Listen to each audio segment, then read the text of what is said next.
Tempo comum, 17º domingo, ciclo A. Tema 37. A rede de arrastão.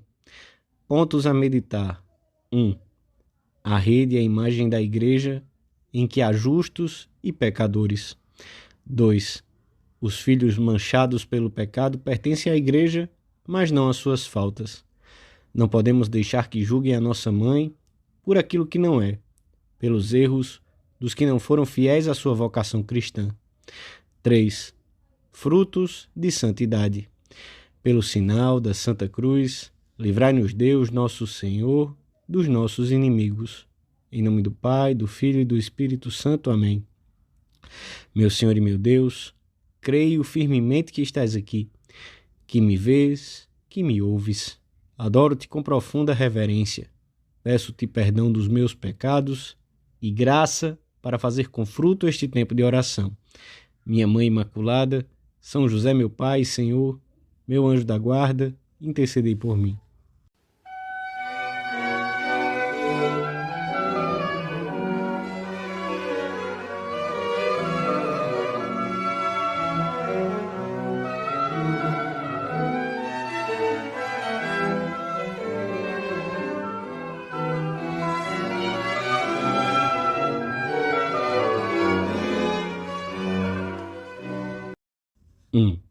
O Evangelho da Missa apresenta-nos diversas parábolas sobre o reino dos céus, entre elas a da rede de arrastão, que é lançada ao mar e recolhe todo tipo de peixes, uns bons e outros maus. No fim, reúnem-se os bons num cesto e lançam-se fora os maus. Esta rede é lançada ao mar, é a imagem da igreja, em cujo seio há justos e pecadores. Até o fim dos tempos, haverá nela santos, como haverá os que abandonaram a casa paterna, dilapidando a herança recebida no batismo. E uns outros pertencem a ela, ainda que de modo diverso. Enquanto Cristo, santo, inocente, imaculado, não conheceu o pecado, mas veio unicamente para expiar os pecados do povo, a Igreja reúne no seu próprio seio os pecadores, e, sendo ao mesmo tempo santa e sempre necessitada de purificação, avança sem cessar pelos caminhos da penitência e da renovação. Os pecadores, apesar dos seus pecados, continuam a pertencer à Igreja, em virtude dos valores espirituais que ainda subsistem neles, pelo caráter indelével do batismo e da confirmação, pela fé e esperança teologais e pela caridade que lhes chega dos outros cristãos que lutam por ser santos. Estão ligados aos que se empenham diariamente em amar mais a Deus, da mesma maneira que um membro doente ou paralítico recebe um influxo de todo o corpo. A Igreja continua a viver nos seus filhos, que já não possuem a graça. Luta neles contra o mal que os corrói, esforça-se por retê-los no seu seio, por vivificá-los continuamente ao ritmo do seu amor.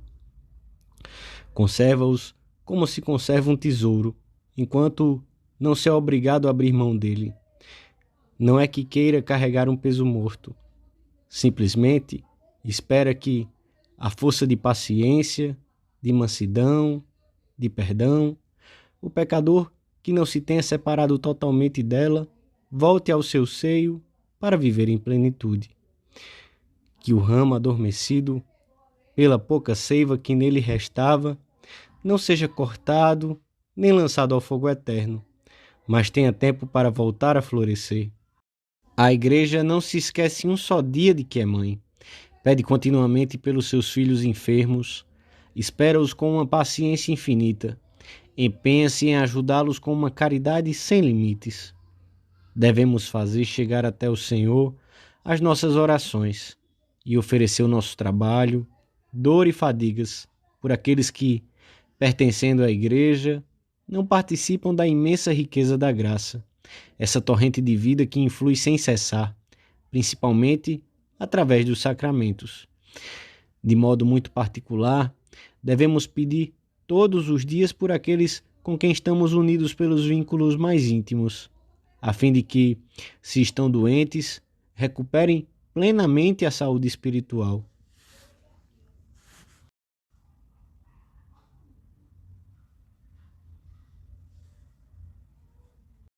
2.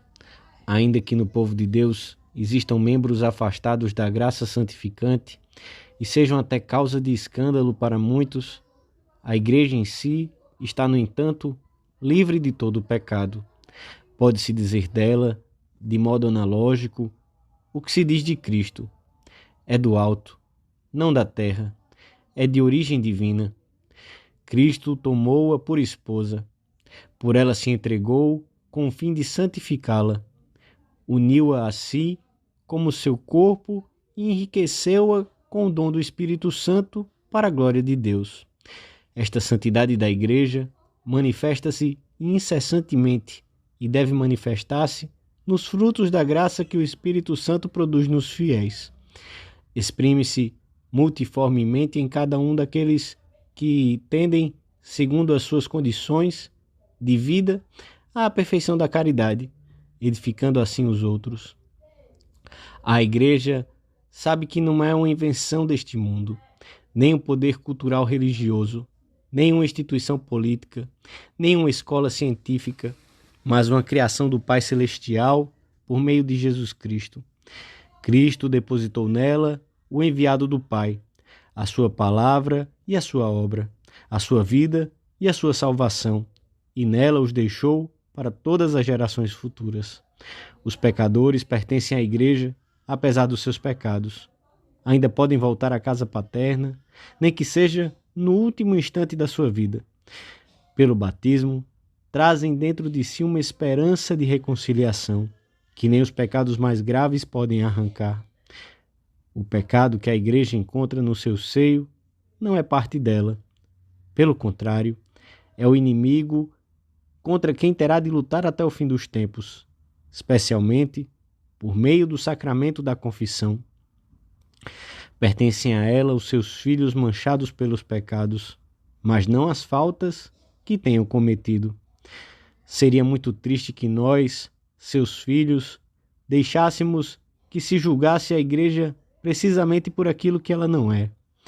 Como recorda João Paulo II, a Igreja é mãe, na qual renascemos para uma vida nova em Deus. Uma mãe deve ser amada. Ela é santa no seu fundador, nos seus meios e na sua doutrina, mas formada por homens pecadores. Temos que contribuir para melhorá-la e ajudá-la a uma fidelidade sempre renovada, que não se consegue com críticas corrosivas. Quando se fala dos defeitos da Igreja, antigos ou atuais, ou se diz que a Igreja deve purificar-se das suas faltas, esquece-se que essas faltas e erros foram e são cometidos precisamente por pessoas dotadas de responsabilidade pessoal, que não viveram ou não vivem a sua vocação cristã e não levaram ou não levam a cabo a doutrina que Cristo deixou à sua Igreja.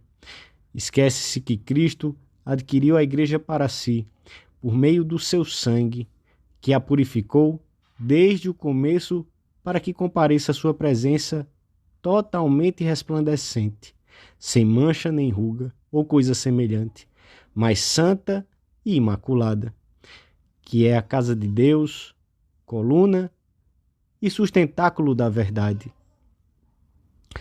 Se amamos a Igreja, nunca surgirá em nós esse interesse mórbido em ventilar, como culpa da mãe, as misérias de alguns dos filhos. A Igreja, esposa de Cristo, não tem por que entoar nenhum meia-culpa. Nós sim. Este é o verdadeiro meia-culpismo, o pessoal, e não o que ataca a Igreja, apontando e exagerando os defeitos humanos que, nesta Mãe Santa, resultam da ação dos homens, até onde isso é possível aos homens, mas que não chegaram nunca a destruir, nem a tocar sequer, aquilo a que chamamos a santidade original e constitutiva da Igreja.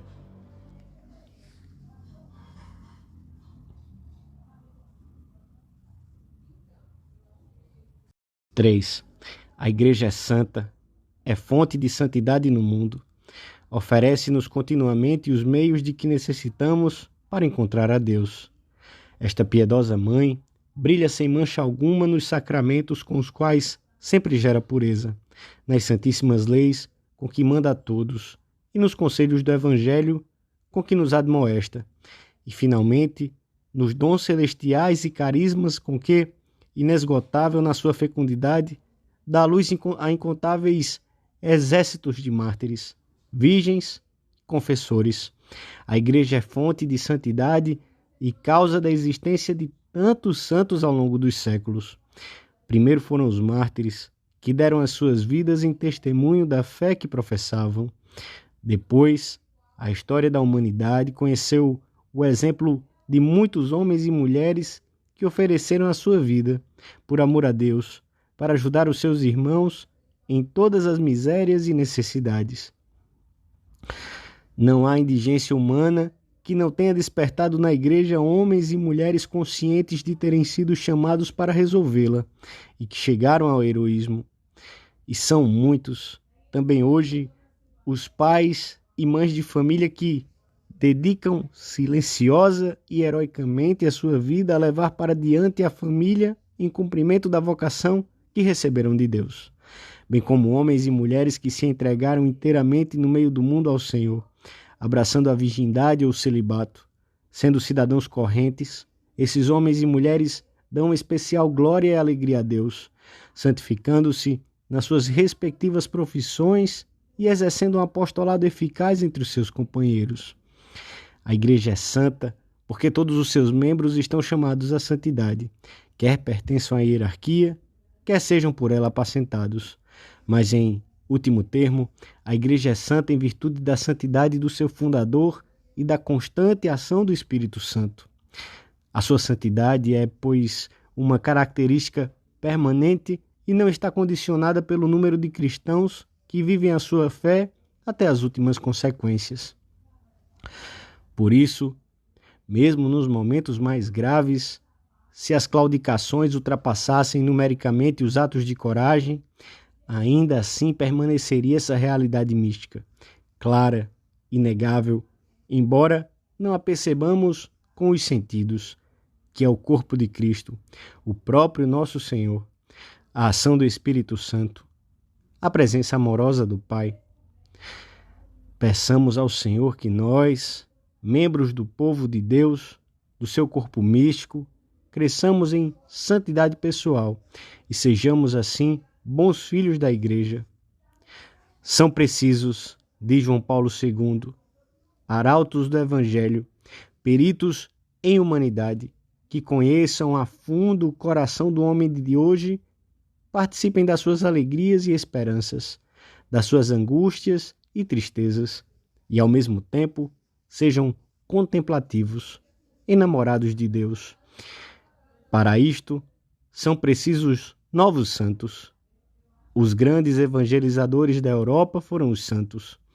Devemos suplicar ao Senhor que aumente o espírito de santidade na Igreja e nos envie novos santos para evangelizar o mundo de hoje. Dou-te graças, meu Deus, pelos bons propósitos, afetos e inspirações que me comunicaste nesta meditação.